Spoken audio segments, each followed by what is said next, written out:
Welcome back. Hi, this is Claudia Johnson. Let us travel together.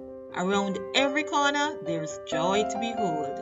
Come on, let's go exploring together.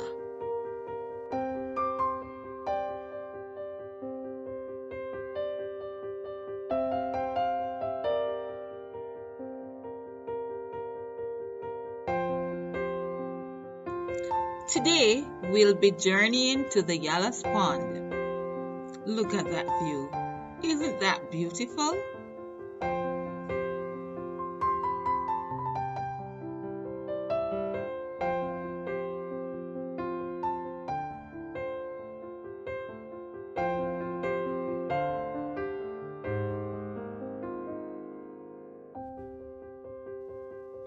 The Yallahs Pond was once a key source of salt for the region.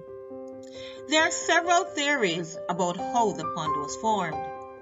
One respected opinion is that during the earthquake of 1692, the land below where the pond now lies sank, leaving behind a pocket of seawater almost completely enclosed by land.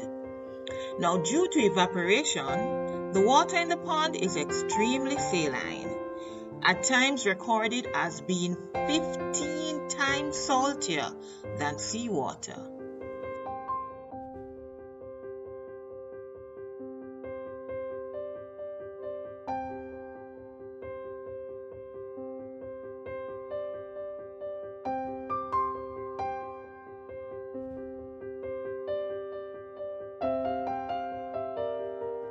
The color of the water ranges from brownish, greenish, pinkish, yellowish, and reddish. It all depends on the saline and bacteria levels in the water.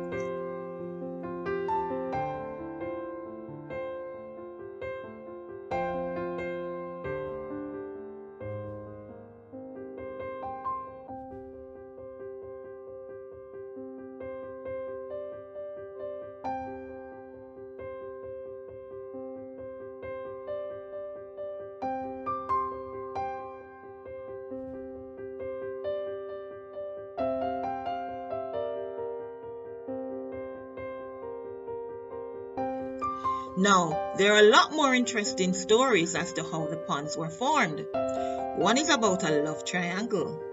Now, the story goes that you had two brothers in love with the same woman. The older brother married the lady. But one afternoon, when the older brother went to Kingston on business, his wife and brother slept together.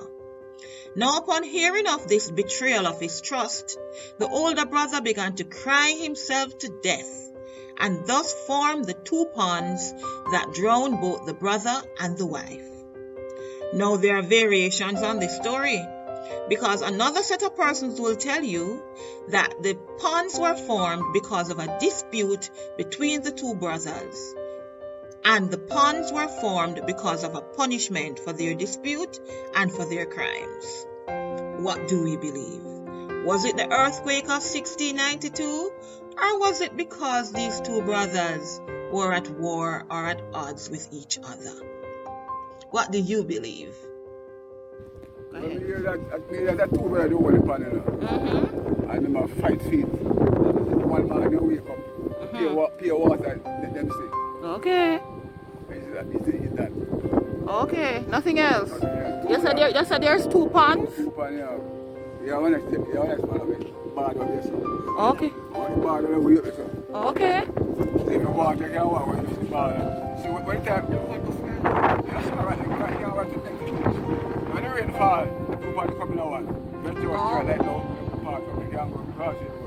Okay, so how long is the pond? Well, I don't know, how long is it now? That good distance, but this one is small, this one, say, you know. Okay, okay. They can have a small big pan, and they can have a big pan. And it looks so big and it's the rain falls like I'm there, yes, sir.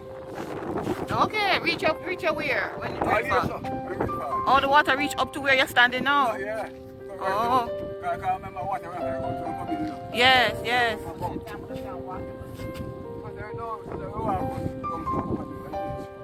Okay, so we're going to the sea now.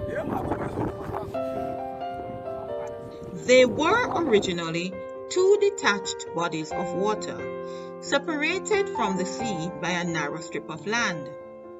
But in 1902, because of the hydrogen sulfide in the big pond, created by a species of bacteria that proliferates in rainwater, a very strong odor went all the way to Kingston. Now, to solve that problem, they had to release the stagnant water from the big pond. This was done by creating a channel between the big pond and the smaller one, and another between the smaller pond and the sea. Since then, the two ponds have not been independent of each other. Let me say, from time to time, we still get that awful odor that goes all the way to Kingston. But it comes and goes.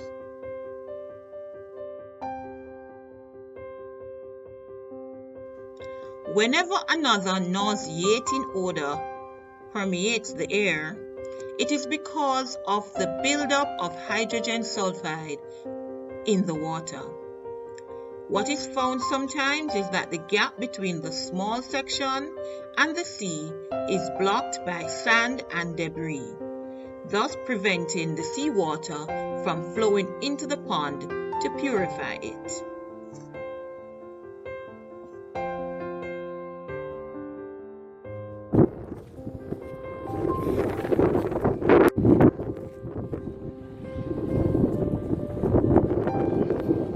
It's beautiful to behold the millions of salt crystals just glistening on the ground. Mother Nature, beautiful. Wow!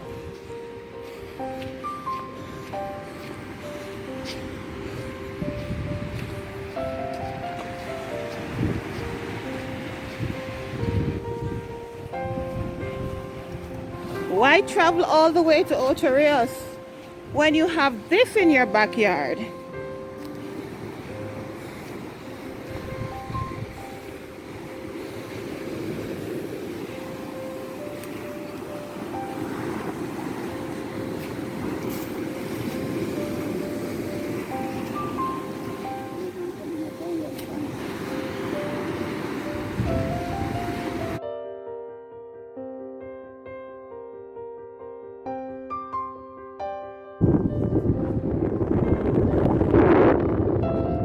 Wonderful to be walking around in all that God has provided.